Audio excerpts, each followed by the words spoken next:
Tere tulemast kõigile meie esimesele vestlusõhtule. Ma pikka juttu ei tee, mina olen Anni ja koos Arabellaga me neid vestlusõhtuid siin kevadel teie jaoks kokku paneme. Ja see idee tegelikult tuli teilt endilt või tähendab täpsemalt siis meie Leeri kursuselt, kellega siis alustati nüüd talvel ja meil tekkis väga palju mõtlema panevaid küsimusi.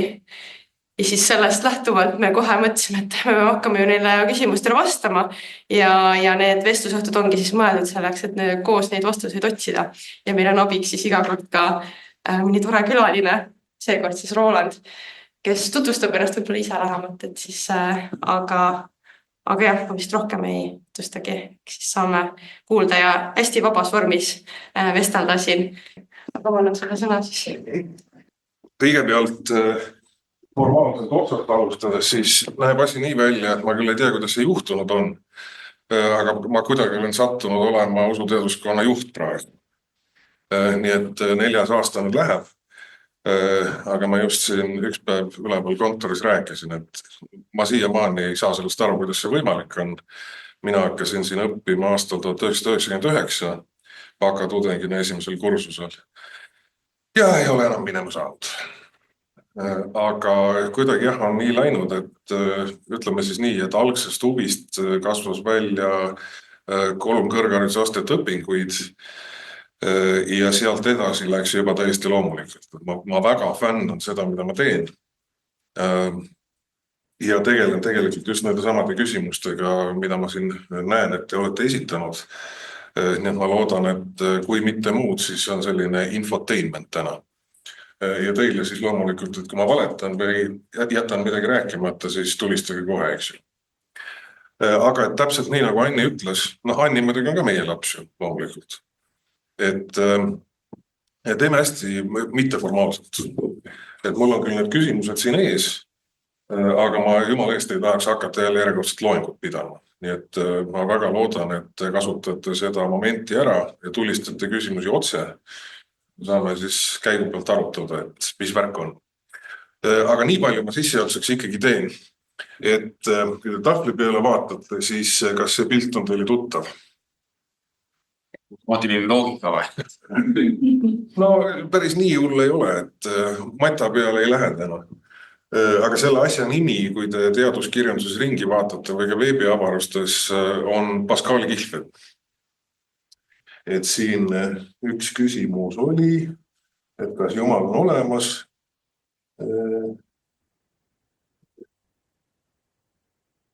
Ja midagi veel ma praegu ei jõua käigu pealt. Aga ühesõnaga, et siin ülikooli usuteaduskonnas me teeme niinimetatud akadeemilist teoloogiat, mis on natukene teist sorti loom kui selline tavaline kiriklik teoloogia.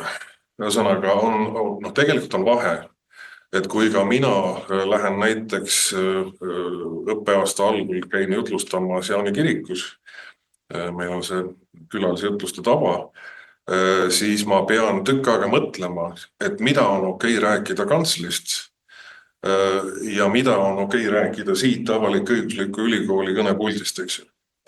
Nii et selles suhtes need asjad ei pruugi olla pinges, aga võivad olla. Ja see akadeemiline tähendab siis põhimõtteliselt seda, et nii nagu igal pool teaduses, ka meie teadusharus absoluutselt kõige tähtsam tööriist on kriitiline mõtlemine. Mis tähendab seda, et kui meil on mingisugused usuväited või usulaused, siis enne kui neid omaks võtta, tuleb neid testida. Nii nagu teaduses ikka, tuleb kaaluda mõistuse valgel, kuidas siis on, et kui keegi ütleb, et Jeesus on Kristus, et ütleme, kiriklikus kontekstis on lihtne, seal võib öelda, et sa pead usus vastu võtma selle. Vaat meie ei saa, meil sügeleb ikkagi selle koha pealt, et aga miks ma pean seda uskuma? Vahel see läheb tohutuks juuksekarva lõhki ajamiseks, aga vahel ei lähe ka. Ja see Pascali kihlved on siis üks selline hästi lihtne sissejuhatav argument, et miks on kasulik olla usklik? See ei puuduta üldse seda küsimust, et kas Jumal tegelikult on olemas. Vaid see argument on see, et sõltumata sellest, et kas Jumal on olemas või ole, on hea strateegia teda uskuda. sellepärast, et hakata siit liikuma. Et kui ma usun, et Jumal on, ja ta ongi olemas, siis on päris hästi, eks ju. Võib naeratada küll, et midagi hullu vähemalt lahti ei ole. Kui ma usun, et ei ole, siis me oleme kergelt plussis mänguteoreetilises mõttes. Selle lihtsal põhjusel, et teaduslikud andmed näitavad, et mõõdukas religioossus on tervisele ja usklikel inimestel on vähem vaimse tervise probleeme, neil on parem immuunfunktsioon, nad on üldiselt sotsiaalselt võimekamad. See on kõik see, mis tuleb puht statistilistest uuringutest välja. See on kasulik. Kui teda ei ole, vahet pole, sa oled rahulikum, see on hea, sul on kogudus, eks ole, sotsiaalne võrgustik, sõbrad inimesed enda ümber, väga hea, kasulik. Nüüd, kui on selline olukord, et ma ei usu ja Jumalat ei ole ka, siis on lolliring, eks ju. Ei võida midagi, aga ei kaota ka. Aga see olukord, siis on pekkis. Et kui Jumal on ja ma ei usu, et siis on jama, eks ju. Et selles mõttes võib-olla soojenduseks siis Pascali kihlvedu või inglise keeles Pascal's wager, kes tahab otsida veebist, et selline mänguteoreetiline sissejuhatus.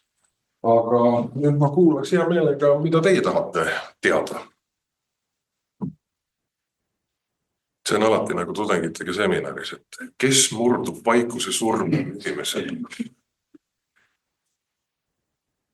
Ma võin ka teile loetud pidada nende küsimuste põhjal, mis on saadet.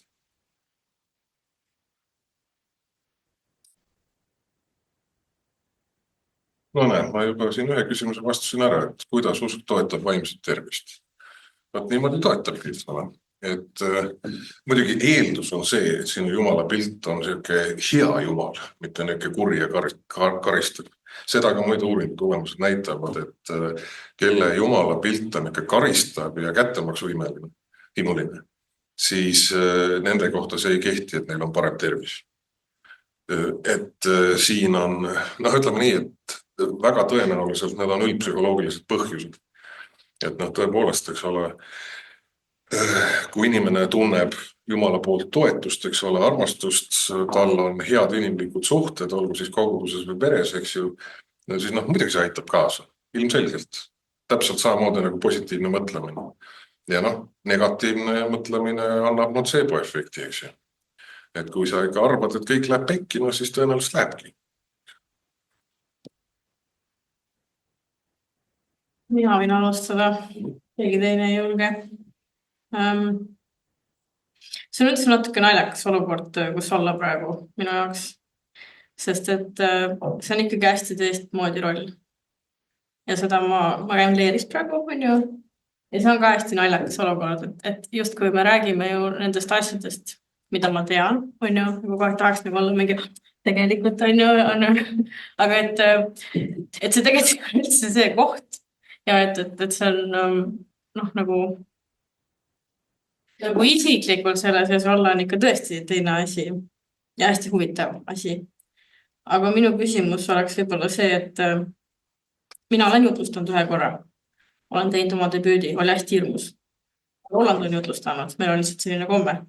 Ja siis sa ütlesid, et see, mis sa ütled kantslist ja see, mis sa ütled auditooriumis, on kaks eri asja. Aga mul on see küsimus, et kas need peaks olema kaks eri asja või et mida sa mõtled selle all, et kas see on nagu rohkem kinni selles, et mis on jutluse funktsioon või see on rohkem kinni selles, et kirikus lihtsalt ei tohigi mingid asju öelda või oleks parem, kui sa ei ütleks? Et sellele saab vastata hästi mitme kandi peal.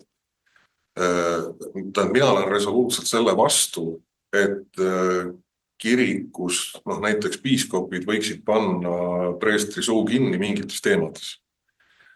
Et ma arvan, et kirikus saab ja tulebki rääkida kõigest. Aga küsimus on, kui Paulust parafraseerida, et kõike võib teha, aga kõigest ei ole kasu. Ja siin on natuke see sama asi, et mõelda, et miks inimene tuleb kirikusse. Kas ma pean hakkama seal kantslist lahkama, ma ei tea,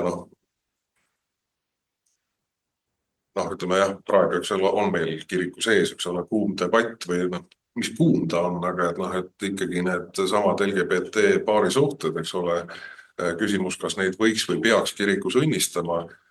Mina olen resoluutselt selle poolt, et peaks ja tulekski. Aga võt jällegi see sama küsimus, ma tean, et meil on suhteliselt liberaalne kogudus, väga palju ülikooli taustaga inimesi, et kas see on see koht, ma tean, et selles auditooriumis on väga erinevate hoiakutega inimesi. Et kas ma pean lendama sinna peale ja hakkama seda teemat ka kirikus kantslist lahka. Et loomulikult seda on vaja teha, aga mul on palju varem seda teha siin, just nimelt selle akadeemilise teoloogia poole peal. Ja siis on see küsimus, et palju sellest akadeemilisest mõtlemisest peaks jõudma tingimata kirikliku konteksti.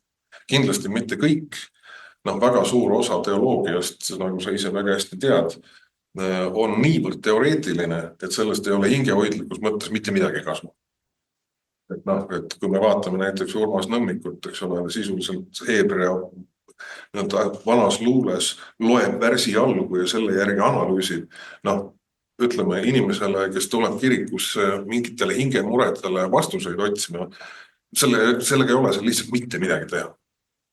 Aga teisest küljest, kui asi läheb selle peale, et ma pean hakkama iseenda tsensoriks või, et on mingid asjad, mida ma tingimata ei tohi öelda, siis ma arvan, et sellist piiri kirikus ei tohiks olla. Et see on just selle luterliku mõtlemise peamine tuum, et tabuteemasid ei ole, põhimõtteliselt kõigil on õigus kaasa rääkida, muidugi selle vahega, et kui läheb traditsiooni tõlgendamiseks, siis sul peab doktorikraad olema.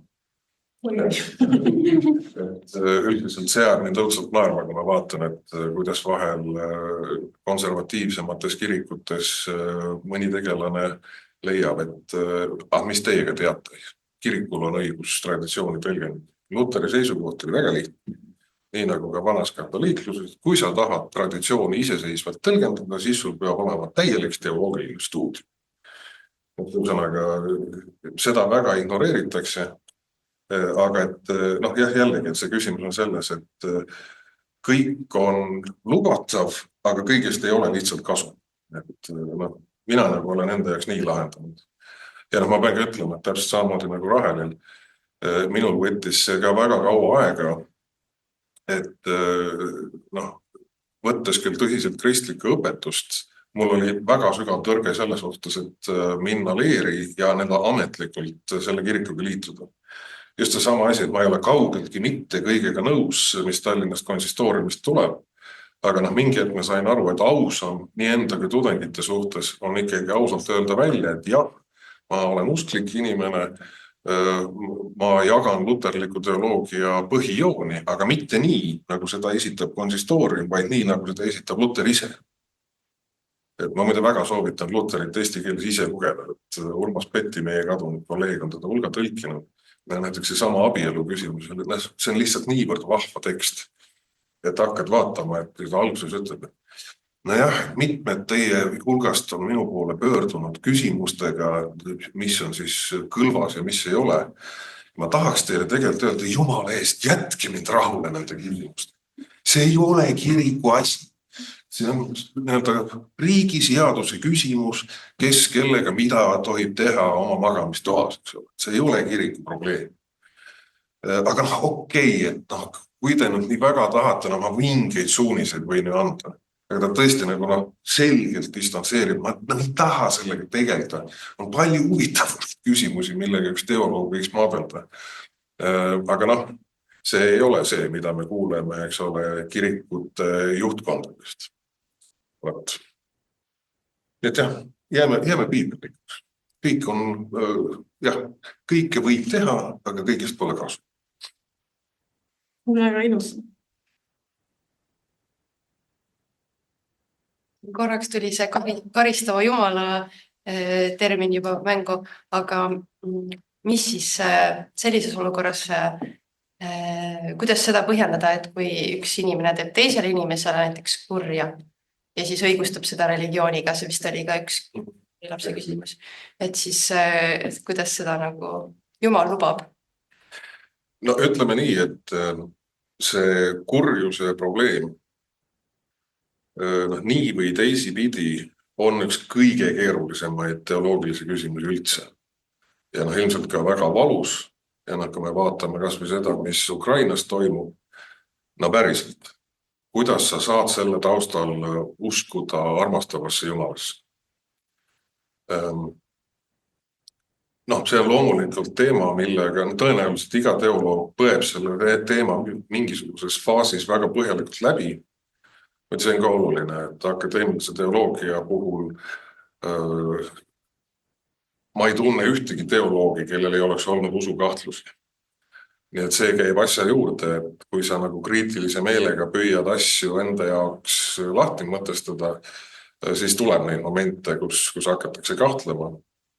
Ja kurjuse teema on üks neid kohti, kus ei ole väga häid korralikke lõplikke vastuseid, on ainult võimalused, millistes eri suundades saab mõelda. Seda on väga erinevalt teoloogias lahendatud, aga mina ütleme enda jaoks, et kuidas ma siis nagu lahti mõtestan, et seesama karistav kuri, ka inimlik kurjus, ka loomulik kurjus, need on kõik erinevad asjad, eks ju.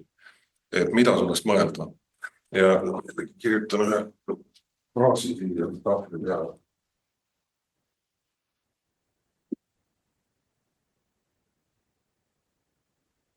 Privaatsiooni.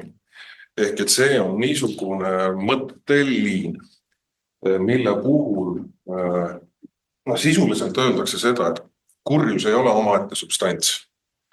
Ja kõik sellised väga dualistlikud mõtteviisid, et on Jumal ja siis on kuskil on mingi kurat, kes on tema vastane ja siis kogu aeg käib hea ja kurja võitlus. Minu meelest see on sügavalt ebakristlik.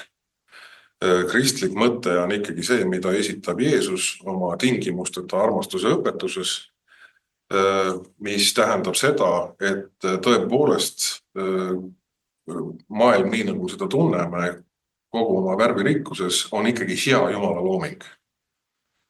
Ja kui küsida, et kust siia sisse siis tuleb see kurjuse moment. Et esimene asi on see, et tõepoolest hea Jumal luues inimest, ütleme nii, et kõik, kes on lapsevanemad, need teavad seda tunnet. Et sa näed küll, et ta teeb pätti. Aga selle huvides, et ta kasvaks vastutustundlikuks inimeseks, sa pead laskma lahti. Et on kohti, kus sa näed, et see läheb käest ära, aga ma pean laskma tal selle läbi teha, sest et muidu on see kõik ainult käsen keelan pool lasen tasemel. See on üks pool. Ja teine pool ongi siis see, et selle sama vaba tahte kaudu tekib võimalus kaugeneda headusest. See privaatsiooni tähendab tegelikult lihtsalt headuse puudumist. Põhimõtteliselt kuri on see, mis hakkab juhtuma selles kohas, kus armastust on vähe. Ja see saab olla võimalik põhimõtteliselt ainult halbade, vabade valikute kaudu. See nüüd ei seleta seda, mida teaduses nimetatakse loomulikuks kurjuseks, aga põhimõtteliselt ütleme jällegi rääkides, et mis minu enda jaoks on töötanud sedavõrd, kuivõrd ma olen kristlane, eks ju, et ütleme nii, et kui rääkida sellest kurjuse või saatana kujust, ütleme sellist Jumala vastast peaaegu võrdset jõu piiblist mitte kuskilt ei leida. See on puhtalt keskaegne tõlgendus ja lisandus, et nii palju kui Vanas Testamendis üldse saatanast juttu on, siis põhimõtteliselt on ta nagu kohtusüsteemi mõttest prokurör. Et Jeesus on advokaat ja saatan on prokurör, eks ju. Aga oluline on see, et prokurör ei ole kuidagi moodi nagu ütleme siis Jumalaga võrdne, eks ole, ta on funktsionär. Nii et veel kord ütlen, see privaatsiooni teooria, et see ei ole ideaalne lahendus, aga minu enda jaoks, mulle ei meeldi need dualistlikud süsteemid, et sageli öeldakse, et kurjust on vaja selleks, et inimene saaks aru, mis on hea. Kuulsi, mina ei usu. Miks peab headuse tunnetamiseks tingimata olema vaja kurja? ja neid vastandipaare on veel, et mulle tundub, et üks osa õhtumaise mõtlemise patiseisust ongi ikkagi see, et me ei saa nendest dualismidest üle. Et miks me ei võiks mõelda niimoodi, et on hea ja veel parem, mitte hea ja halb. Et minu jaoks kuidagi on see nii tööd. Nii. Mul on üks sürlugu selle haakuval teemal, kui tohib jagada. Et ma olen natuke noorem, hakkama tudeng, siis me tegime ühele kolleegile siis assistenditööd, et transkribeerisime intervjuusid. Ja siis, kui see projekt sai läbi, kõik need intervjuud olid üles kirjutatud, siis ta viis meid tänutäheks siis sööma. Ja siis tegi mõned õlled ka välja. Et meil oli nagu siuke väike minek juba. Ja siis istume seal, jutusta kõik on tore. Siis tulevad mingid tuttavad, istuvad lauda. Nagu kolleegil oli ka juba siuke, ja nemad ei hõikas bravuurikalt, et need on katoliiklased. Hõiskas niimoodi bravuurikalt, et sellised katoliiklased, kas teie usute põrgu olemasolusse? Ja siis 11 vastas, et mul on alati tundunud, et kui kuskil on põrgu, et siis on siin ja praegu. Ma olen aastaid mõelnud sellele. Selle põrgu asjaga on kõige parem põrgu selgitus, mida ma olen kuulnud. Ma praegu üsna tõsiselt tegelen surma lähikogemuste uurimise ja selle teema. Ja üks siis nendest inimestest, kes on käinud selles surma lähikogemuses, kirjeldas seda asja nii, et selline paha koht on olemas küll. Mitte tingimata, et seal on need sarvilised kuradikesed kapjadega, eks ole, keedetakse siis vaeseid inkikesi katlas, vaid et selline, ütleme, halb koht on olemas küll, aga sinna minnakse rangelt ainult omal valikul. Ehk et surma lähikogemuste puhul ilmselt teate, eks ole, üks element on see niinimetatud elu ülevaade, mida inimesed kogevad, mille käigus siis inimesed näevad väga selgelt mitte ainult oma tegusid, vaid ka tunnevad vahetult seda, kuidas nad teevad mõjusid teistele. Ja see point oli siis see, et tema arusaamise järg sinna kannatamise kohta läksid need, kes selle elu ülevaate käigus said ise aru, et ma olin nii vastik ja nõme, et ma ei vääri paremat kohta. Et nad olid ise ennast sinna mõistnud, mitte kuidagi niimoodi, et kuskilt tuleb karistab Jumal, eks, ja mõistab inimese igaveseks ajaks põrgu piinades. Et pigem see oli et selline ausa peeglisse vaatamise tulemus. Nii et kuna see surmajärgsuse teema siit küsimustest ka korra jooksis läbi, siis mõtlesin, et see sobib. Mõide, mis puudutab klassikalisi põrgukujutlusi, jälle üks anekdootlik lugu. Ma arvan, et ma olen ikka päris poisike veel, aga et keegi esitas seda nii, et põrgus on iga rahvuse jaoks on oma ette katel. Et kuidas see täpselt oli? Kõige rohkem valvureid on juutide katla juures, siis keskmiselt valvureid on venelaste katla juures ja eestlaste katla juures ja mitte ühtegi. Ja põhjus on selles, et juutide katla puhul niipea, kui üks saab äärest kinni ja hakkab välja ronima, siis ta tõmbab kohe kõik teised ka kaasa. Venelaste puhul saab ise välja, eks ole, aga teisi kaasa ei tõmba. Eestlaste katla puhul on nii, et kui keegi hakkab välja saama, siis teised tõmbavad ta tagasi sisse.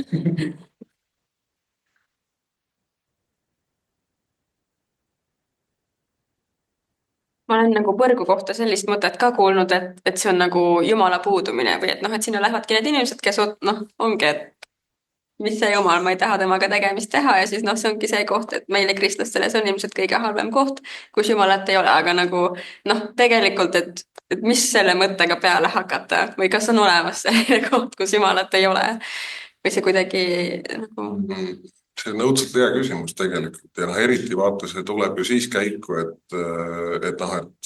kas siis ainult kristlased või need, kes pääsevad ja mis siis saab nendest, kes on muidu tegelikult väga head inimesed, aga lihtsalt paraku ei ole usklikud, eks ju.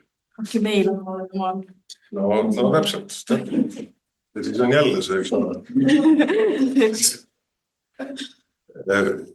selline kihvt katoliiklusest teoloog, katoliiklusest rääkisid nagu Karl Rahner, üks 20. sajandi kõige võimsamaid katoliiklikke mõtlejaid. Temal on olemas selline vahva kontseptsioon nagu anonüümsed kristlased. Umbes nagu anonüümsed alkohoolikud, aga anonüümsed kristlased. Ja see mõttekäik on tal selline, et on väga palju selliseid inimesi, kes kas lihtsalt ei ole kuulnud, eks ole, Kristusest ja tema lunastustegevusest, või ka ei satu või ei taha, eks ole. Aga mõte on selles, et kuna Kristuse õpetuseks oleme sisuliselt on õpetustingimusteta armastusest. Ühesõnaga, et kui inimene on lähedaste suhtes ja ka teiste suhtes, eks ole, hooliv, empaatiline, armastav, kui ta, ütleme siis nii, ei ole tõbras, normaalne, hea inimene, eks ole, teeb seda, mida Kristus ka õpetab, eks ole, aga kas siis täiesti ebateadlikult või mingitel muudel tingimustel, et need on siis need niinimetatud anonüümsed kristlased. Et nad tegelikult täidavad seda õpetust, aga ei ole sellega kursis või ei taha sellega tegemist teha. Ja tema mõte siis ongi see, et ütleme, et ma ei tea, kuidas seda viisakalt väljendada. Ütleme siis otse välja, et õpetuse põhisõnum on see, et ära ole sitabi. Ja kui see eeldus on täidetud, siis sul on kõik eeldused ka lunastatud saada. Sõltumata usutunnistusest, nahavärvist, seksuaalsest sättumusest, millest iganes muust, eks. Et see on. Ja teine asi, et ei ole palju ateistlikke mõtlejaid, kes mulle meeldivad, aga üks nendest on John McGraw. Ja tema, tal on selline, mäletan, mis selle raamatu pealkiri oli, aga see argument on selles, et kas me 2000 ja rohkem aastat hiljem mäletame Jeesust Natsaretist sellepärast, et ta pidas ennast Jumala pojaks või sellepärast, et temalt on pärit absoluutselt geniaalne armastusõpetus. Ja mis ta jätkab, ütleb, et Jumala poegi meil on absoluutselt igas hullumajas, eks ju. Aga mitte neid, kes oleks lagedale tulnud geniaalse armastusõpetus. Nii et selles mõttes kihvt ateist, et võtab väga tõsiselt Jeesuse õpetust ja isikut, aga sealjuures on ateist. Ma ei tea, kas sellist asjast olete kuulnud nagu kristlik ateism. Nagu oksüümoron. Kusjuures ei ole, see on väga kihvt tõlgendus kristlusest. Asja mõte on see, et need on, mõtlevad niimoodi, et nad võtavad tõsiselt loomisõpetust ja Jumalat ja nad võtavad surmtõsiselt ka seda, et Jumal sai inimeseks Natsareti Jeesuseks. Aga nad lähevad lõpuni selle. Ja siis inimkonna pattude lunastuseks sisuliselt Jumal löödi risti, sellega inimkond lunastati, talle anti vabadus ja sellest peale Jumal on surnud. Ühesõnaga neid mõtte kombinatsioone kristliku teoloogia sees on mängitud läbi täis spekter. Tõepoolest, kui ma ütlen kristlik ateism, siis esimese hooga tundub, et see on täiesti absurd, eks ju. See on täiesti olemasolev liikumine ja seal on täiesti oma loogika olemas, eks ju. Et kui sa lähedki lõpuni sellega, et Jumal sai inimeseks, ta sai niivõrd inimeseks, et lõpuks suri ära. Et saab mõelda väga erinevatel viisil. Ja muidu üks asi veel, mis puudub ateiste, et tudengudel ma alati seda räägin oma loengutes, et ateiste tuleb hoida, et nemad on väljasurev sugu. Kui vaadata maailma rahvastiku prognoosi ja kus maailmas rahvastik kasvab, siis ütleme niimoodi, et sellise euroopaliku vaba mõtlemise hulk populatsioonis laiemalt üha väheneb. Nii et protsentuaalselt aastaks 2050 ateiste on kohe kindlasti palju vähem kui täna. Et neid tuleb hoida, need on välja suurem liik. Sama öeldakse suitsetajate kohta ka, et välja surevad õhug. Muidugi üldse ei aita kaasa sellele. Ma teadaspärast et see on nagu naljakas fenomen minu meelest usuteaduskonna juures, et nagu sageli küsitakse, et kas me kuidagi koolitame inimesi ümber või teeme mingit ajupesu. Nagu mingis plaanis kindlasti on ju, aga et nagu mõlemat pidi. Et mul on tundunud, et üldiselt need inimesed, kes tulevad midagi tõestama, et neil laias plaanis on 2 valikut, et kas nad üks hetk otsustavad, et ma ei taha rohkem õppida või siis teine hetk otsustavad, et ma paindun ja nagu võtan midagi uut vastu. See on hästi-hästi huvitav asi ja nagu minu meelest kirjeldab seda usuteaduskonna privileegi hästi. Et sa saad lihtsalt iga päev tegelikult oma asjadele mõelda. Jah, selle kohta me oleme siin kolleegidega arutanud ka ja minu kabinetikaaslane professor Anne Kull kunagi ütles mõttetera, mis on absoluutselt õige. Et teadus on ainukene eluvaldkond, kus sa saad palka selle eest, et sa rahuldad oma uudisi. Et selles mõttes see on täiesti crazy't kihvt, ütleme, eluala, et ongi täpselt. Sa tegelikult mõtled läbi oma enda suuri eksistentsiaalseid küsimusi, saad sellest palka ka.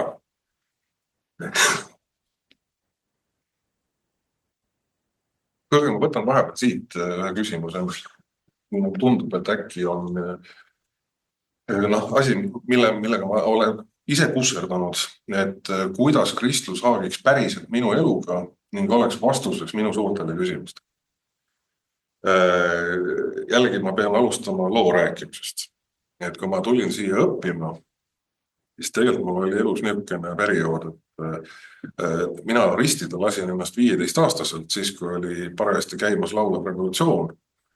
Ja see oli üks viise näidata oma meelsust. Et sel hetkel, tookord oligi, eriti 90-ndate alguses väga paljud läksid kirikusse otsima midagi, eks ju. Samamoodi mina. Aga siis läks esimene tuhin üle, nagu ikka juhtub, arvestades, mis aastates ma oma elukaarel olin, eks ole, palju tähtsamad asjad tuli vahele. Ja siis ma mingi hetk leidsin budismi jaoks hoopiski. Tegelesin sellega, lugesin üsna palju ja praeguseks juba 27 aastat minu abikaasa olen naine, et olen tookord just tuttavaks saanud, vaatas seda pulli pealt, et see nagu nii suure osa päevast sellega tegeleb, mine siis õppima juba. Läksingi. Aga siis oli usuteaduskond hoopis teistsugune. Et siis oli ikkagi põhimõtteliselt idee oli selles, et loodeti, et tuuakse Tartu Ülikooli tagasi, nii nagu enne teist maailmasõda põhimõtteliselt pastorite õpe. Et see oli päris sügavalt luterlik teaduskond, mis tähendas siiski seda, et erinevalt praegusest olid muidugi teiste religioonide kohta kursused, aga põhirõhk oli ikkagi kristliku teoloogia. Siis ma mäletan, et ma istusin kuskil esimesel või teisel kursusel loengus. Keegi rääkis mingisugusest dogmaatilistest detailidest seal. Ma kuulan seda ja mõtlen, et kas te päriselt ka usute seda Jumala suust välja ajada? Et mingisugused 3 ainu dogma nüansid, mingisugused tõlgendused, et pekki küll, et ise ei saa aru, et see ei ole veenev. Ja siis mingisugune hetk, ma arvan, see oli kuskil 3. kursuse teise poole peal, siis äkki hakkas kokku klikkima. Et need tükid hakkasid asetuma kuskile ja siis ma hakkasin nägema, et kuivõrd kihvt ja intellektuaalselt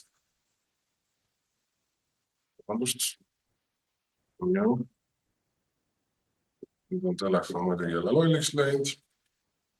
Võtan, et 2 ministrist päeva. See hakkas kõik kokku klikkima, kõik asjad asetusid kohale, ma hakkasin nägema, kuivõrd intellektuaalselt kihvt ja ilus see mõttestruktuur kogu selle asja taga on. Ja siis muidugi mingil hetkel ma sain ka spirituaalse kogemuse, mille peale ma käisin 2 nädalat ringi niimoodi suu kõrvade juurest must. Ei olnud palve vastus, tegelikult seotud hoopiski romantilise armastusega. aga noh, minu jaoks siis nagu klikkis ära, et kuidas see käib kokku minu enda eluga. Ja hoopis hiljem, ütleme nii, et kui see küsimus, kuidas Kristus haagiks päriselt minu eluga, oleks vastuseks suurtele küsimustele. Et ma arvan, et see ikkagi peabki käima nagu selle kaudu, et see ei käi üle öö. See käib niimoodi, et noh, ütleme nii, et mis puutub kolmainu dogmasse, et noh, ma olen nüüd tegelenud selle teemaga oma elust 25 aastat põhimõtteliselt. Ma arvan, et ma kristoloogias saan enam-vähem aru õpetusest Jumalast ja võib-olla ka Kristusest. Püha vaimu teemaga ma veel maadlen. Et seda ma ütleme nii, et ma vahel räägin selles võtmes, et tehke need, ütleme siis õpetused kuidagi enda omaks. Et noh, et see tuleb täita kuidagi see kristlik õpetus oma enda elukogemusi ja sisuga. Et noh, muidu ta ei haagi. Et noh, lihtsalt lambist öelda, et Jeesus on Kristus, siis hüüda halleluuja, eks ju, noh, väga tore, aga noh, see ei käi nii, on ju. Nii et noh, selle koha pealt see võtab aega ja noh, täpselt nagu meie mõlema loost on näha, et ikkagi ei olnud päris niimoodi, et tuled siia õppima ja siis laksti kohe maandud kirikus. Et on olnud sedapidi näiteid, aga olnud ka teistpidi näiteid. Nii et noh, vahel see kriitiline usu läbi kaalumine on raske. Ma täpselt mäletan paar aastat tagasi, meil oli üks hästi evangeelne tudeng. Ja mingi hetk, ma mäletan, millest ma rääkisin loengus. Loeng sai läbi ja ta mõtles, nii, väga tore. Aga minu hing on nüüd katki. Et mul on nüüd vaja hinge hoida. Ja siis meil läks üle 2 tunni, et lappida seda haava, mis tekkis sellest. Nii et noh, selles mõttes see, mida Rahel enne ütles, see on jumala õige, et neid lugusid meil siin on mõlemad pidi, et väga põhjalik tutvumine, ütleme siis kristlusega võib mõjuda niipidi, et sa kaotad usu, aga võib mõjuda niipidi ka, et sa leiad. Jälle üks hea lugu tuleb meelde. Peeter Roosimaa, kes nüüd on emerituuris aastaid juba, tema õpetas kursust, mille nimi tol ajal oli Jeesuse elu. Seal siis tutvuneti sellega, mis siis on faktiliselt teada, eks ole, et kes see Natsareti Jeesus oli, mis tegelikult juhtus, ütleme selle kõrval, millest evangeeliumid pajatavad. Tal oli hästi terav pliiats naistudeng, kes äravate silmadega tulistas küsimusi kogu aeg vahele. Ja vaatab, semester kestis ja hakkas progressiivselt ära. Enam ei küsinud küsimusi ja siis muutus süngeks ja lõpuks siis tuli eksam, suuline eksam oli selles aines. Ja tema oleks küsinud, et aga mis sinuga juhtus? Et näha on, et asi on mõjunud kuidagi nagu halvasti, eks ju, et mis siis juhtus? Tüdruk oli öelnud, et ma tulin sellele kursusele, ma ei arvanud kristlusest mitte midagi.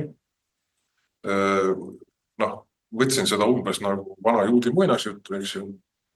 Ja siis ma nüüd lugesin seda faktilist andmestikku, mis meil selle Natsareti Jeesuse kohta tegelikult olemas.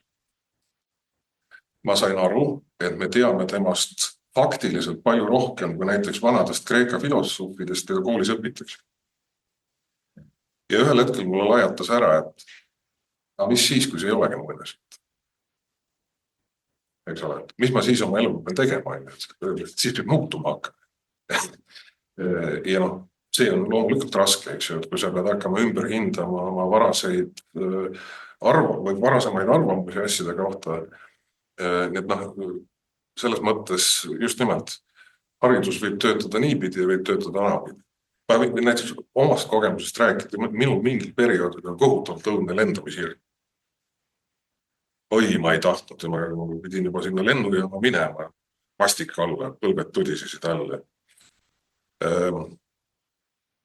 Ja siis ma mingi hetk avastasin enda jaoks, muidugi see tulenes sellest, et ma olin vaadanud igasuguseid air crash investigations, mis kõik võib valesti minna, eks ju. Ja siis ma ühel hetkel avastasin, et aga mind samal ajal õudselt huvitas kogu see lenduse lärk. Mul abikaasa õde on sõjaväepiloot ja see on eluaeg on huvi pakkunud. Ja siis ma ikkagi ei lõpetanud ära selle sarja vaatamist ja lugesin veel igalt poolt majalt juurde. Ja siis ma sain aru, et minu hirm tulenes sellest, et ma teadsin piisavalt palju, et karta, aga mitte piisavalt palju, et aru saada, kuivõrd põhjalikult on riske ikkagi minimeeritud.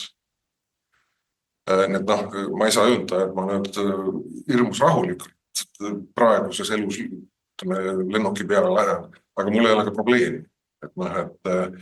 Ja ma mingi hetk ma lähen amatöörpilootide kursusele. Ma veel ei ole jõudnud. Võib-olla siis, kui ma enam ei ole usuteaduskonna juhataja, siis lähen. Ühesõnaga, asja mõte on see, et ütleme ka usu puhul, et natuke teadmist võib usule olla halb, aga siis ei tule mitte tagasi kohkuda või tuleb edasi uurida, sellepärast, et kui sa piisavalt palju tead, siis sa hakkad nägema, kuidas need tükid kokku käivad. Et ühesõnaga jah, ikka ma kirjutan veel ühe väga targa fraasi siia.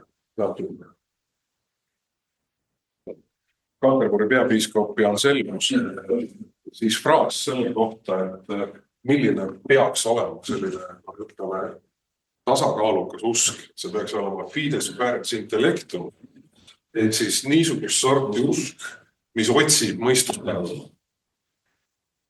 Just nimelt, et mõistuse valgel läbi oma siis usk, eks ole, mitte siis uskumisväärne oleks ainult see, mida mõistus ütleb, vaid pigem just see, et ei saa uskuda vastutustundetult. Et sa pead ikkagi endale teadvustama, et mis need alused on ja siuke aus peeglisse vaatamise värk.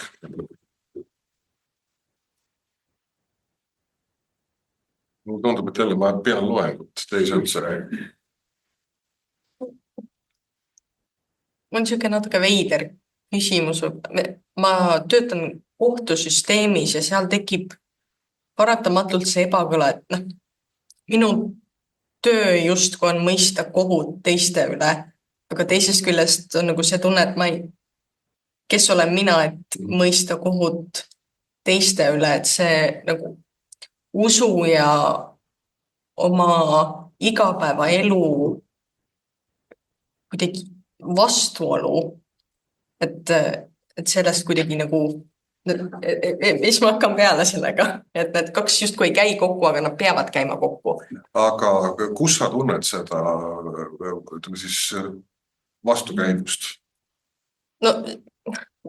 Mis on meie põhimõtted on see, et ma mõistan, ma ei ole kohtunik, aga ma olen kohtunõunik.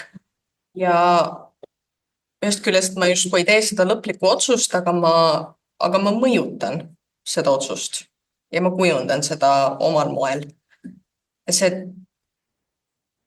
ma pean lähtuma seadusest ja põhiseadusest. Ja samas ma pean lähtuma oma sisemisest veendumusest ja südametunnistusest. Et seal on need kaks aspekti, mis justkui peavad koos eksisteerima, aga nad ei ole üks süsteem. Et kui palju ma saan lasta näiteks oma usulistel veendumustel mõjutada minu sisemine veendumus ja südametunnistus on ju paratamatult mõjutatud minu usulistest veendumustest, aga priimus selles olukorras on ju alati meie põhiseadus ja siseriiklik õigus. See on kaks süsteemi, mis on paralleelsed ja kattuvad ja samaväärsed. Nüüd läheb asi huvitavaks. Nüüd sa tabasid kuskile, kus tagasiteed enam ei ole. Väga tore. Punkt 1 on see, et kui me nüüd võtame Leeri kursuse raames, mida ütleb onu Jeesus. Eks ole, tuletage meelde seda lugu siis maksurahaga ja kui Jeesuse käest tullakse küsima, et kuidas siis on, eks ole, et kas peab maksma Rooma keisrile maksu või ei pea maksma. Ja mõte on, eks ole, Jeesust peedistada, eks ju, et mis ta nüüd siis ütleb selle peale. Jeesuse vastus teadupärast oli see, eks ole, et kelle pilt on mündi peal, keisri pilt. Andke keisrile, mis on keisri oma ja Jumalale, mis on Jumala oma. Aga seda on jube lihtne öelda. Vaata just nimelt sellepärast, et kui me tuleme iga päev elu kallale, siis mina ka ei taha olla kohtumõistja. Aga paratamatult elus tekib mingisuguseid valikusituatsioone, kus millestki peab lähtuma. Ja siis on see küsimus, et kuidas ma panen need kaks poolt kokku. Ja nüüd ma jõuan selle juurde, mis minu meelest on huvitav ja mis on üks teema, mis on minuga käinud kaasas. Pakun, et see võis ka olla kuskil siis, kui ma olin 15. Mina olen suure osa oma elust bändi teinud ja tuuritanud mööda igasuguseid üritusi ringi sellega. Aga kogu see inimhinge teema või kogu siis see küsimus, et kes me tegelikult oleme. See minu jaoks tuli üles siis, kui ma tulin bändi proovist öisel ajal. Ma ei olnud tookord üldse kursis sellega, et on olemas selline asi nagu hingede päev. Ma ausalt ei mäleta ka palju seda nõukaajal üldse tähistati. See võis ka olla niimoodi, et see taas avastati siis, kui ikkagi asi hakkas vabamaks minema. Ja kui ma nägin kogu seda Küünalde merd, siis mul on sellest ajast peale peaaegu lakkamatult ikkagi olnud see suur küsimus. Kuidas siis on? Kas siis inimesel on hing või ei ole? Vahepeal lihtsalt kõrvalpõikina räägin teile sellest, et 2015 Eesti inimeste usuliste arvamuste uuringus tuli välja, et 75% inimestest usub, et taimedel on hing, 65% usub, et loomadel on hing. Ja niipidi 55% usub esivanemate hingedesse, 50% usub sellesse, et meil endil on hing. Nii et selles mõttes see on väga vahva statistika ja ma ei hakka sinna tausta minema. Aga minu jaoks on olnud teema, ma ei tea, kui palju teil neid kogemusi on, aga iga kord, kui ma käin matustel ja vaatan ikkagi surmakeha. Kui ma seda inimest olen tundnud, seda inimest ei ole seal. See on lihtsalt kokku vajunud kest. Ja nüüd on küsimus, et minul on ka professionaalne dilemma. Et ühest küljest ma olen 20 aastat uurinud seda, et millised lambikesed lähevad inimeste ajus põlema, eks ole, kui nad näiteks palvetavad või kui neil on sügavaid religioosseid kogemusi. Ja ma olen kirjutanud ja kirjutan artikleid just nimelt selle sama asja kohta. Ja seda tehes sa opereerid paratamatult sellise üsna materialistliku käsitluse raamides. See on see neuroteaduslik konsensus, mis meil on. Kui sa tahad, et su artikleid avaldatakse, siis sa opereerid selles mõistestikus. Samal ajal on endale kunagi ei ole olnud lõpuni veenev see, et teadvus ongi ainult neuronite selline sähvimine. Ja see oli nüüd üle-eelmine artikkel, mida ma kokku pusisin kaasautori Annabel Partsiga, kus ma siis enda jaoks sain kuidagi selle kognitiivse dilemma ära lahendada. Põhimõtteliselt Rahel juba teab seda, aga järeldus on see, et kui vaadata kõige uuemat andmestikku, siis põhimõtteliselt vist Paulusel ja Platonil oli algusest peale õigus. Ühesõnaga, et praegu kõige uuemad surmalähi kogemuste teooriad, mis meil on, nende valgel hakkab tulema välja, ja see on tõesti täiesti värske andmestik, 2024 ja 5 ilmud, et see, mis juhtub teadvusega südameseiskuse käigus, on see, et teadvus mitte ei kustu, vaid ta avardub mõõtmatult. Ehk et inimesed leiavad vastuseid asjadele, mis neid on elu otsa muretsema pannud. Ja jällegi ma ei taha detailidesse minna, aga ühesõnaga, et minu praegune see viis, kus ma enda jaoks seda kognitiivset dissonantsi lahendan, on, et kui on tõesti nii, et surmavähi kogemuste käigus teadvus mitte, ühesõnaga süda jääb seisma, aju-verevarustus katkeb, eks ju. Noh, loogiline oleks materialistlikult arvata, et kõik finito. Aga meil on andmeid, mis näitavad, et ei ole nii. Täitsa korralikud empiirilised katseandmed. Ja nüüd, kui on juba, et see teadvuse avardumine kaasneb südameseiskusega, siis mis takistab meil mõelda, et tegelikult selle neuronite sähvimise taga meie sügavam teadvus võib pinnale tõusta ka eluaeg. Et kui võtta, ütleme, suurte müstikute kogemused, et tõepoolest nad räägivad seda sama, teadvuse avardus lõpmatult. Ma leidsin vastused olulistele küsimustele. Minu mõte on see, et praegu uuemad uurimused näitavad, ütleme, südameseiskusega hästi kiiresti kaasneb see, et aju aktiivsus langeb hästi madalale. Ja meil on teada ka see, et sügavate spirituaalsete kogemuste käigus ka suur osa ajust jahtub maha. Ja minu idee on see, et äkki ikkagi on niimoodi, et see, mis juhtub suremise käigus, on, et teadvusse pääseb lõpuks läbi see, mis on meie sügavam olemus.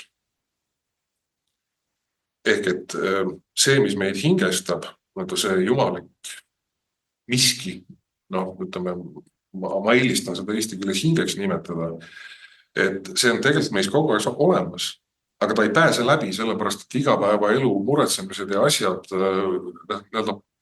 poovad selle läbipääsu kinni. Et ütleme, budismis on ju ka, eks ole, et põhimeditatsioonid, mis on rihitud selle peale, et teadvustada seda, milliste mõttetustega meie teadvus pidevalt tegeleb. Et igaüks, kes on proovinud seda mitte millelegi mõtlemise meditatsiooni, see hästi kiiresti saab aru, millise täieliku jamaga aju pidevalt tegeleb. Ja evolutsioonilises mõttes see on kõik loogiline, sellepärast, et igapäevaelus on vaja filterdada välja, eks ole, et see, mis mul on oluline selleks, et siin praegu toime tulla, eks ju. Ja siis ongi nii, et filterdatakse välja väga palju infot.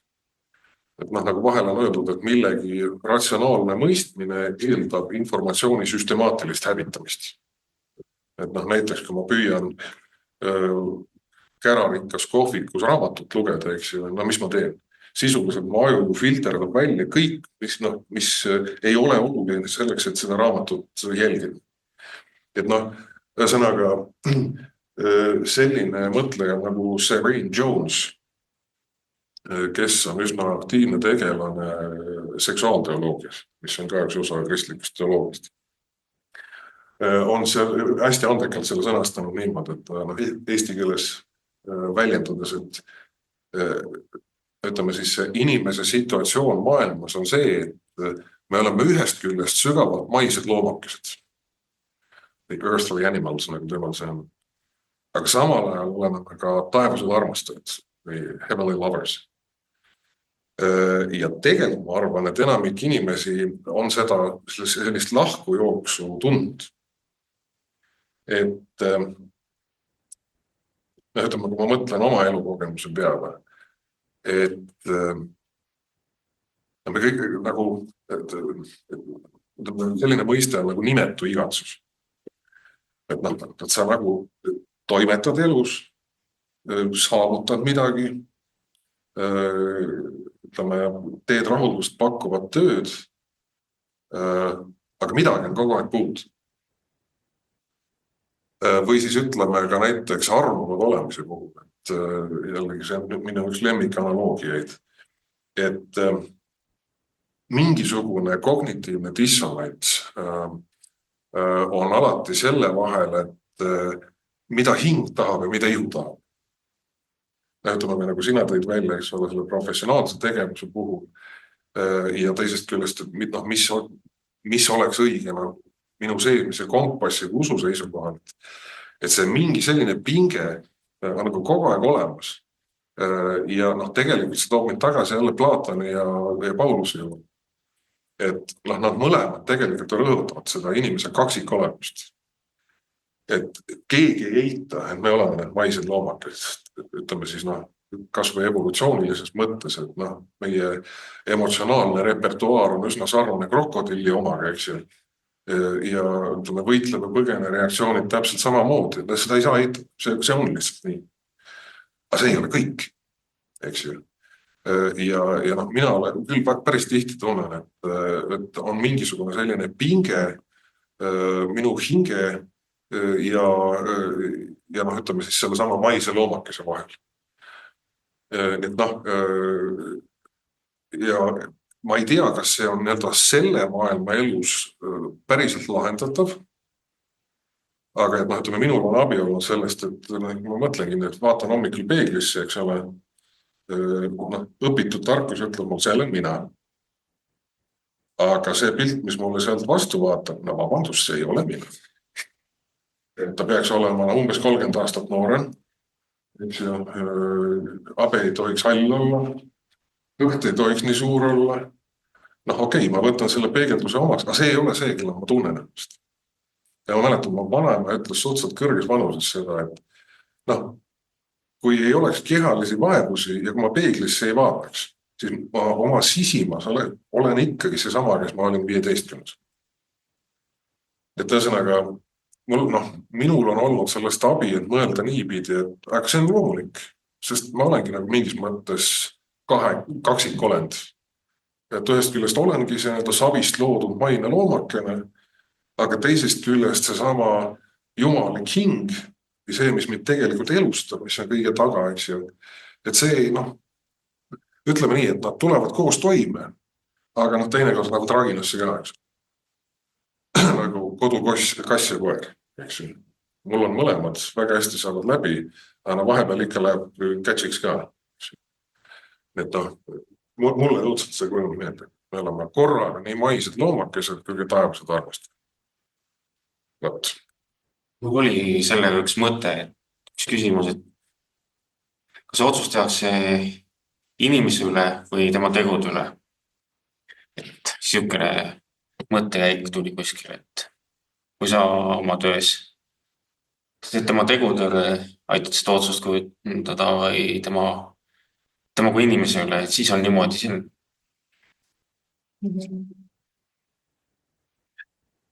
Noh, jah. Nimelt. Ütleme nii, et just eelmine aasta üks mu juhendatav tegi lõputöö endist Tartu vangla kinnipeetavate pealt, kes olid siis vangistuse ajal leidnud usu. Ja nende informantide hulgas oli üks, seal oli, see oli täiesti ikkagi karm seltskond. Üks vend oli istunud vist üle 40 aasta kinni, sisuliselt terve elu kinni. Ikkagi täiesti totaalne retsidivist. Seal oli tappeid, vägistajaid, kõike muud, narkokurjategijaid. Ja ta ütles, et ühe informandiga tal oli see, et tal tuli ikkagi tõsine hirm peale, et inimene oli pöördunud Kristusse, oma sõnadest ta kahetses. Aga ütles, et kui ma analüüsin seda Inteka teksti, siis ma tegelikult sain aru, et ainuke asi, mida ta kahetseb, on see ühesõnaga aeg, mille ta on pidanud kinni istuma selle tegevuse tõttu. Et ta tegelikult ei kahetse mitte seda, et ta kellelegi tegi haiget, vaid tal on kahju sellest ajast, mis ta on kinni istunud. Ja nüüd kuskilt ma kuulsin, et see informant on uuesti jälle trellita. Nii et ütleme, et sama kohtusüsteemi seisukohalt tookord oligi, et ka eetikakomitee, kui me seda uurimist kooskõlastasime, üldiselt, aga et kuidas te kaitsete uurijat? Et kui mõni nendest eksretsidest pöörab ära, eks ole, selle intervjuu käigus, et mis siis tast saab? Ja täitsa õigustatud küsimus. Ja nüüd see taandubki selle formaalselt. Kriteerium oli see, et nad pidid olema siis vabaduses olnud vähemalt pool aastat. Ja see põhjendus oli see, et uurimused näitavad, et just esimese poole aasta jooksul peale vabanemist on kõige suurem tõenäosus uuesti kinni kukkuda. Just see, et paljud informandid ütlesid ka, et vanglas oli väga lihtne usku praktiseerida. Sul ei ole kiusatusi seal. Aga kui sa saad välja, eks ole, kõik on kättesaadav, et siis oligi, et uurimust näitavad, et kui ta 6 jooksul ei ole uuesti mingi jamaga hakkama saanud, et siis ta sellest esimesest kohanemisjamast on saanud üle, eks ju. Aga ikkagi, nagu nüüd tuleb välja, et sa võid ju mõelda, et inimene on muutunud. Aga teisest küljest, noh, kui sa küsid, et kas teod või inimene, ega sa neid ikkagi päriselt lahutada ei saa. ongi. Ja tookord oli ka, eks ole, seesama eetikakomitee küsis, et kuidas te kaitsete uurijat, siis noh, see, kes meil oli gatekeeper, kelle kaudu me leidsime neid inimesi, kes oli ka eksvang. Ja me ütlesid, aga ei ole põhjust, või tähendab, et ei tohi kahtlustada seda, et äkki neil on mingist kurjad mõtted, sellepärast, et nad on seaduse silmis saanud karistuse kätte, nad on istunud oma aja ära ja selles võtmes püsinud vabaduses vähemalt 6 kuud, eks ju, teil ei ole õigust kahtlustada, et need inimesed võiksid olla ohtlik. No, et nüüd on see koht, et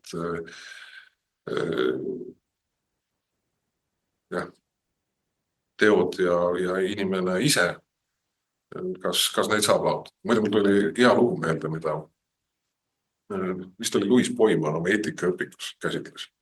Just selle kohta, kes siis on moraalselt hea ja kes ei ole. See lugu oli selline, et alati, et meil on 2 pangatöötajat, X ja Y. Mõlemal tekib variant toimetada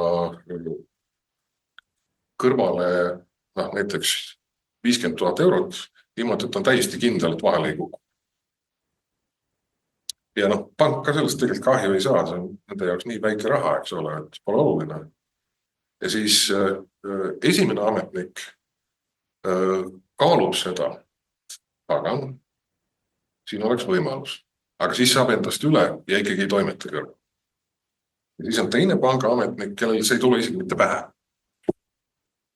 Kumb on neist nüüd moraalselt tubli?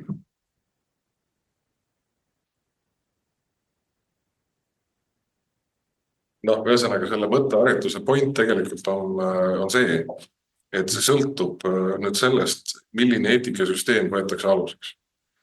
Et noh, näiteks sellises saksa protestantlikus kristlikus eetikas kindlasti oleks eelistatavam kodanik A. Sellepärast, et ta tuli mõte küll, aga ta sai sellest üle ja täitis oma kohust. Aga kui võtta selline, ütleme, Aristotelese pärane vooruste eetika, kus hinnatakse just nimelt inimeste siis moraalset ülesehitust, et siis kahtlemata on eelistatavam kodanik B, sellepärast, et tal ei tulnud üldse seda mõtetki, et ta võiks sellist sigadust teha.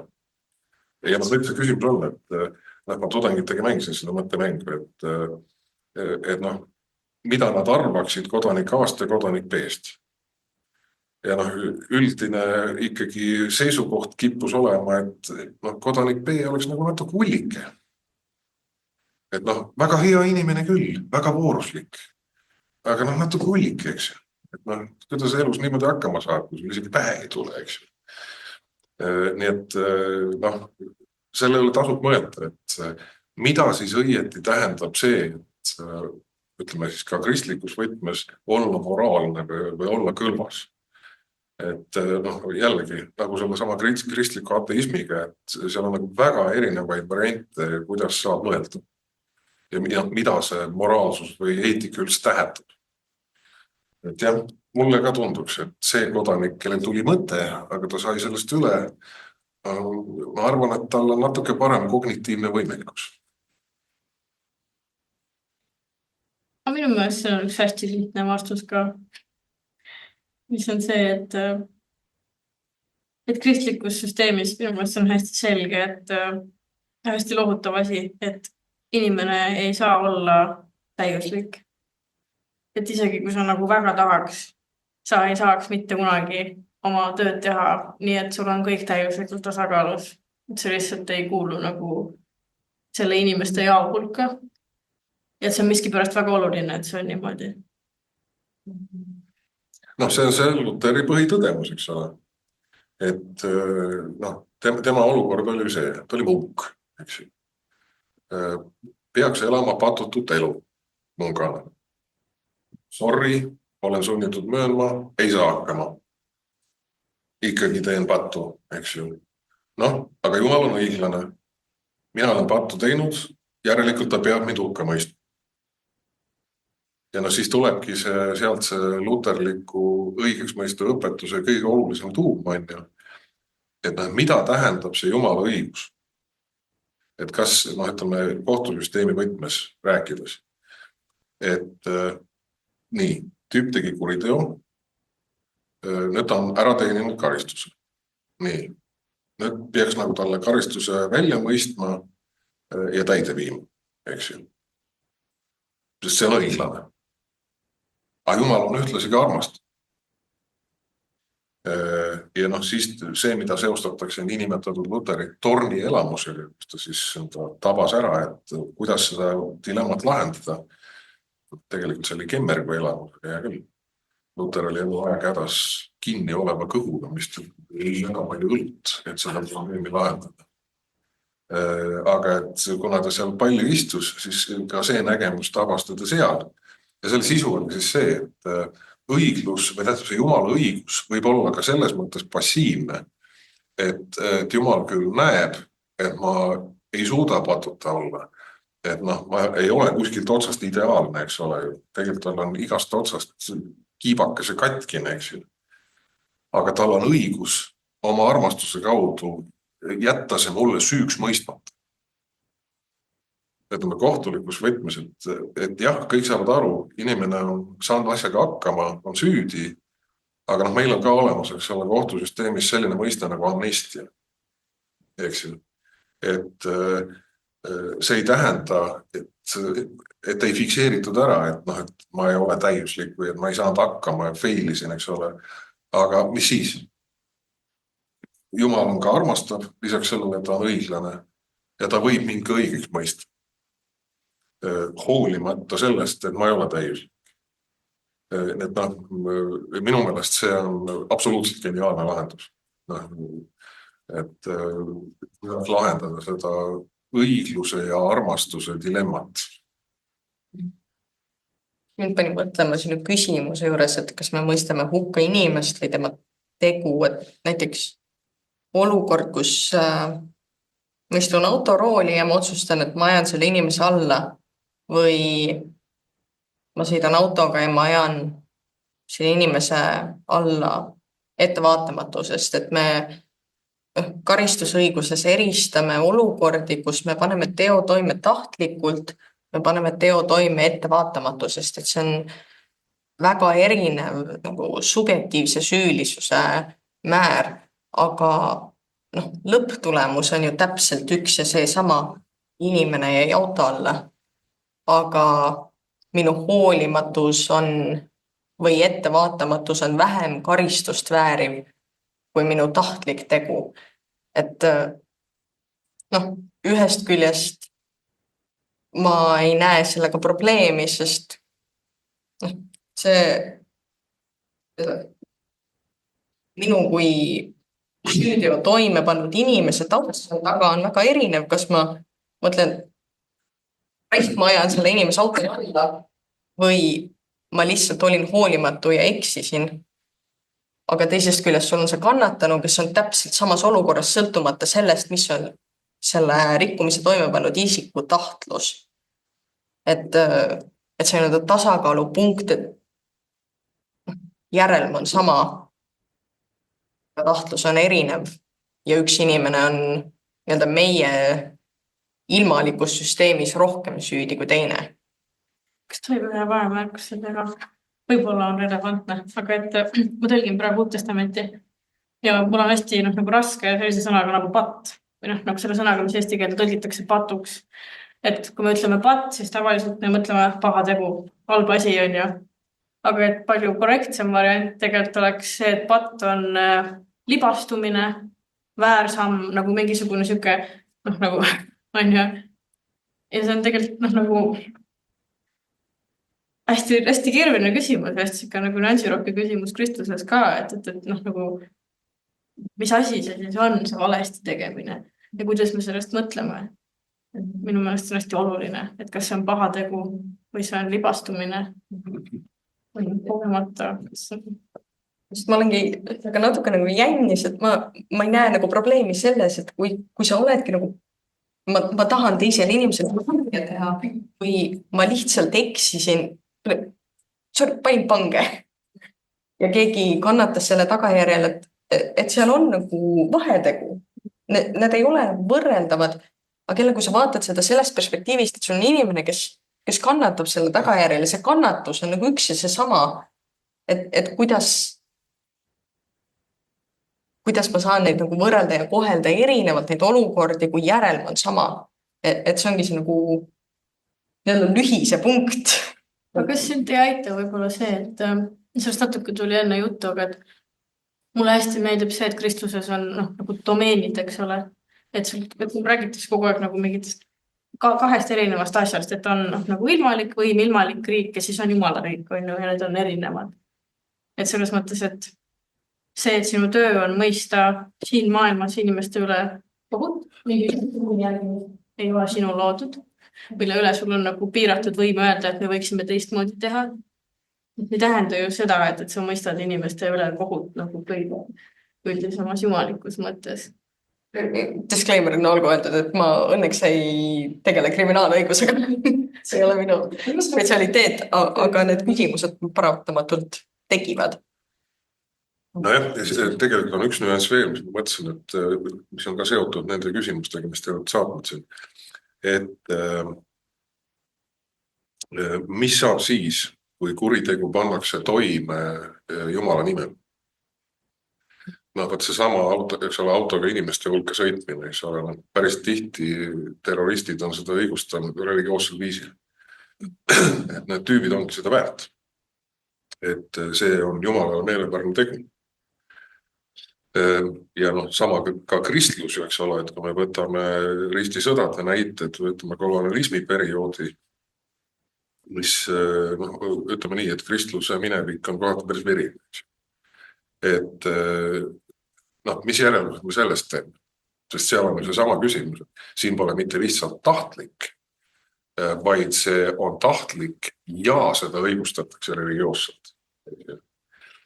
Et ja ütleme nii, et mina selle koha peal enda jaoks olen seal niimoodi lahendanud, et kohe, ükskõik mis religiooni puhul, kohe, kui sul on mängus teadlik vägivald, siis mina enam dispuuti ja dialoogi ei pea, mina saatan inimese ravile, eks ole, et ütleme siis nii, et see ei ole seda sorti religioossus, mis on tervisele hea.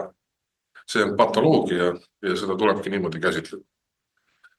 Need ütleme nii, et just nimelt kui otsida selle tasakaalupunkti, et kuhu saab aktsepteerida, ütleme siis fanaatilist usku, siis kohe tuleb mängu vägivald, see on minu jaoks punane joon. Et sealt edasi ei ole mitte millestki rääkida.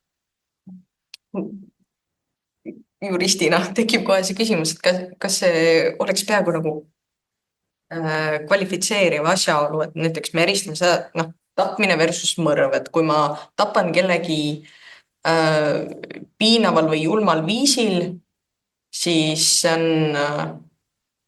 nii-öelda suuremat karistust või rangemat karistust vääriv kui kellegi suhteliselt lihtsal, kiirel, valutul moel tapmine.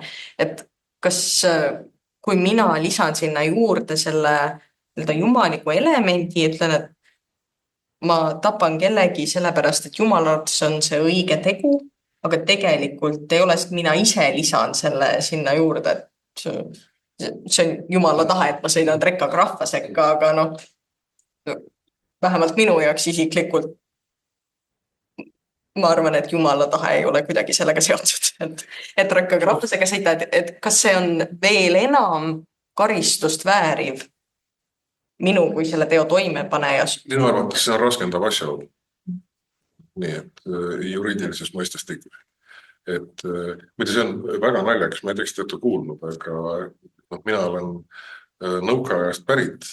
Ma mäletan, kui mina olin poisike, siis kui sa, ütleme, näiteks just nimelt seesama, et ajasid purjus peaga inimese alla, siis see, et sa olid purjus, oli kergendav asjaolu.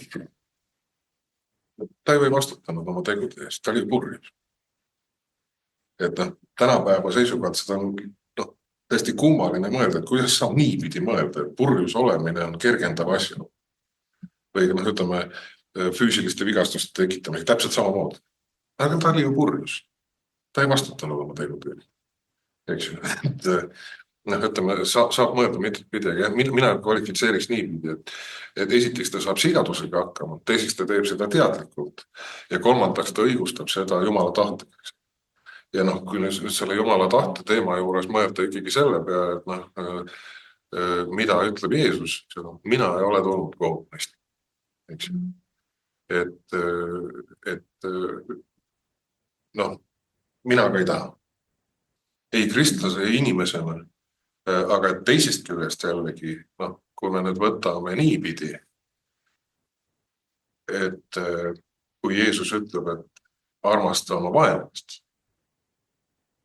siis mul on küll probleem, sellepärast, et kui mulle öeldakse, et ma peaksin Putinit armastama.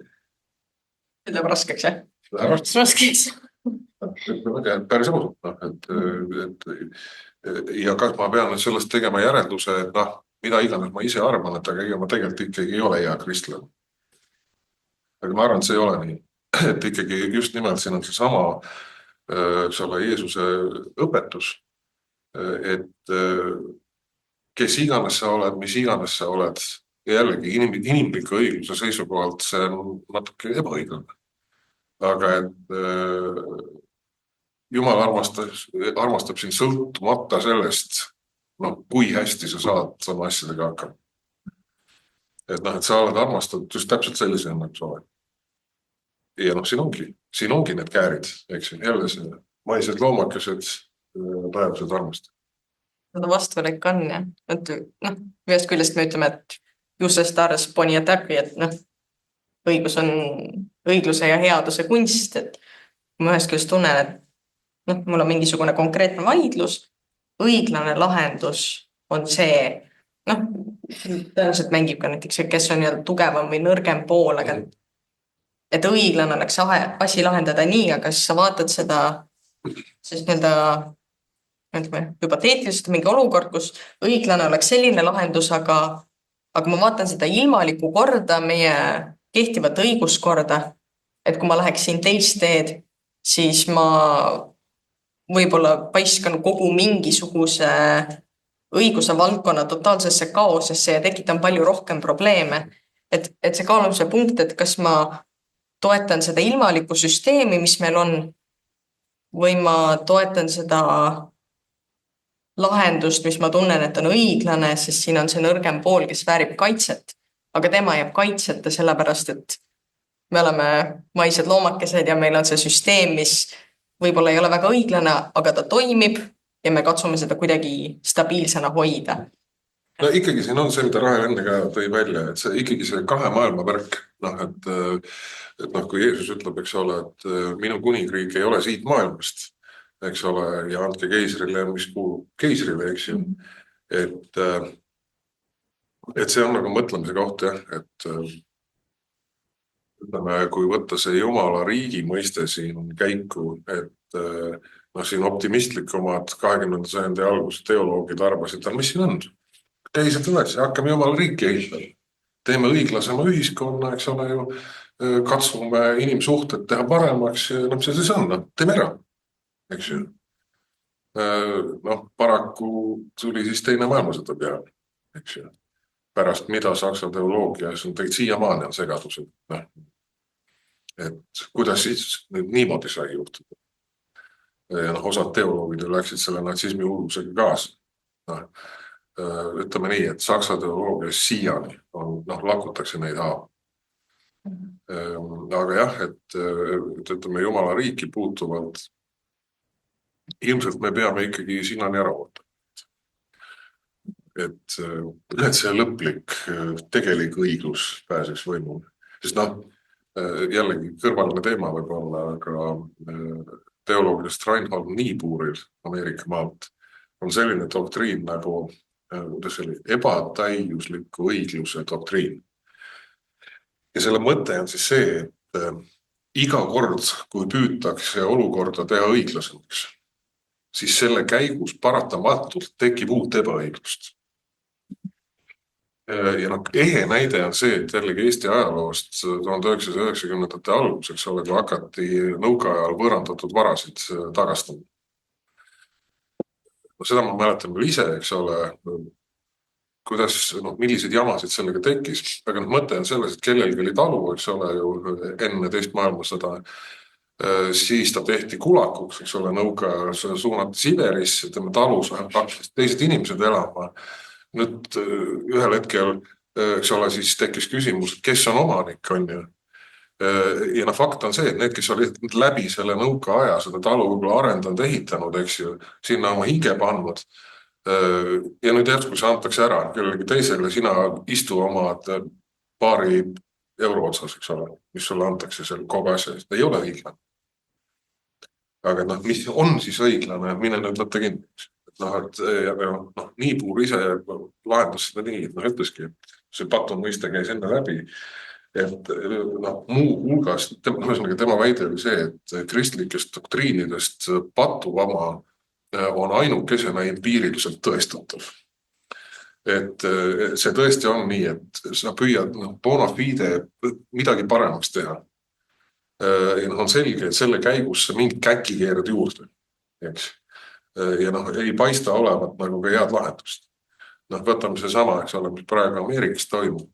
Vabaturu majandus versus, eks ole, siis imporditollid. Et ühest küljest näiks nagu tõesti õiglane, et kaitseme näiteks oma talupidajaid odava välise impordi ees sellega, et paneme maksud peale impordile, et siis jääb rohkem raha oma ettevõtjatele. Aga teisest küljest, kui globaalselt kõik hakkavad seda tegema, siis ostja seisukohalt on ju jama, sest et kõik läheb kallimaks. Nii et selles mõttes jah, see ebatäiusliku õigluse doktriin minu meelest väga läbinägelik. Ja sama lugu on selle vägivallaga, et iga katse vägivallaga korrigeerida tekitab uut vägivalda. Mis tõttu võib-olla näiteks Jehova tunnistajad ei tee valesti, et kui nad ikkagi Jeesuse õpetust mõistavad nii, et tegelikult see on patsifism. Ikkagi, et just nimelt see vägivallatu vastupanu on ainuke viis osutada vastupanu ilma uut vägivalda tekitamata. Mis on asi, mis on kristluses tegelikult väga läbi mõtlemata. Et on neid mõtlejaid, kes on seda vägivallatu vastupanu teemat kristluses arendanud. Näinud just nimelt Jeesuse õpetuses kinnitust sellele, et nii peaks. Aga jälle on häda selles, et väga tore avaldada vägivallatut vastupanu, aga mis sa siis teed, eks ole, et kui tullakse sulle relvadega peale, istud ja lased ennast lihtsalt maha tappa. Või veel hullem, eks ole, kui su lähedasi piinatakse ja tapetakse, eks ju. Jälle seesama maised loomakesed versus taevased armastajad. Kuulge, kas teist keegi oli, kes küsis religiooni ja teaduse suhete kohta? Okei, siis ma ei hakka seda Pandora laegast avama. Oleks on palvus ka. Pean hakkama minema, mina olen see, kes tõesti. Selle kategoorias, et sometimes lose always win. Mis ma nagu tahtsin veel öelda, oli see hästi lühidalt, et korintlaste kirjas on üks hästi ilus tsitaat, mis ütleb nii, et praegu me näeme aimamisi nagu peeglist, siis aga palgest palgesse. Ja nagu minu meelest see nagu enamasti, kui on mingisugune nagu siukse dilemma probleem, usu probleem, et lihtsalt et tuleb nagu mõelda selle peale, et ma praegu piilun peeglist seda ja see ongi nagu natuke kõver ja ma ei saagi näha seda. Et tuleb kunagi hiljem. Aga võib-olla saab ka. Müstilised kogemused on ka olemas. Kõik võib olla. Võib näiteks triiti minna, vaadata hästi sügavale endasse. Äkki leiab selle avardumise aine üles, kui tuleb kõrmistele. Kuulge, aga hästi vahva. Mul on hästi hea meel selle kohtumine. Väga inspireerival. Jah, kunagi kordame. Aitäh. Väga vahva. Aitäh teile.